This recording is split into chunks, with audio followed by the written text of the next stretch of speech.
यह महत्वपूर्ण चर्चा क्या है?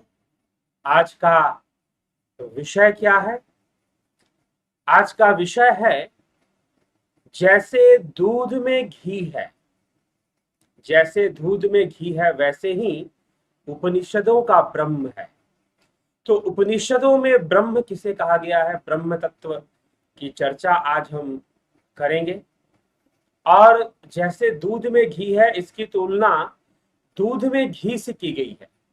तो वो किस प्रकार से की गई है वह भी हम चर्चा करेंगे, लेकिन पीछे की कुछ बातें भी हम साथ में लेंगे। आजकल हम जब भी सुनते हैं तो पीछे की बातों को लेते हुए सुनते हैं। तो कल हमने क्या सुना था? कल हमने सुना था कि कैसे काठ के अंदर अग्नि है, काष्ठ में अग्नि है, लेकिन वह दिखाई तो नहीं देती, लेकिन एक युक्ति से प्रकट होती है।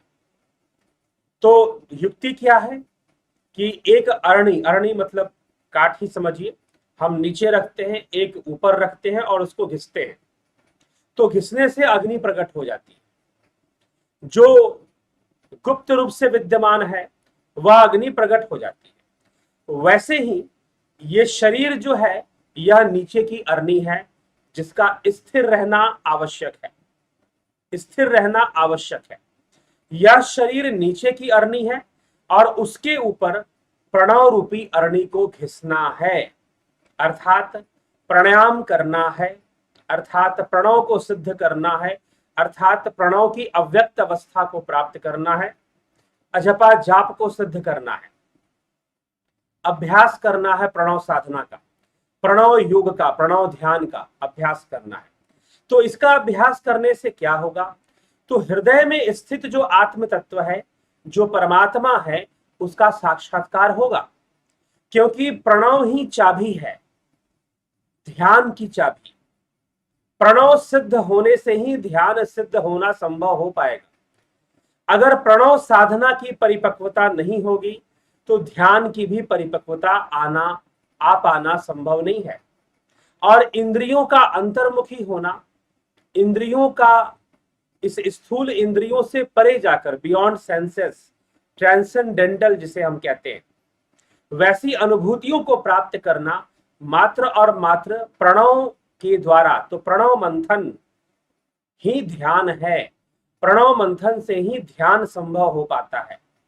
तो सर्वप्रथम प्रणव के ऊपर कार्य करना होता है, प्रणव साधना करनी पड़ती है सही से।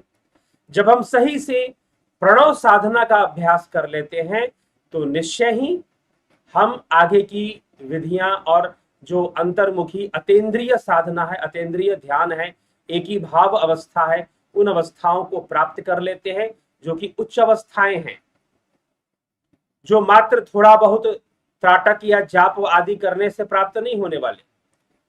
ठीक है, जो उच्च अवस्थाएं हैं उन अवस्थाओं का और अंतर्मुखी नाद ध्यान होना, भर्गो ज्योति का ध्यान होना, अमृत ध्यान साधना होना, तो ये सारी कई चीजें हमें प्राप्त होनी शुरू हो जाती हैं अंतर ही अंतर में, घट के भीतर ही, कहीं बाहर नहीं।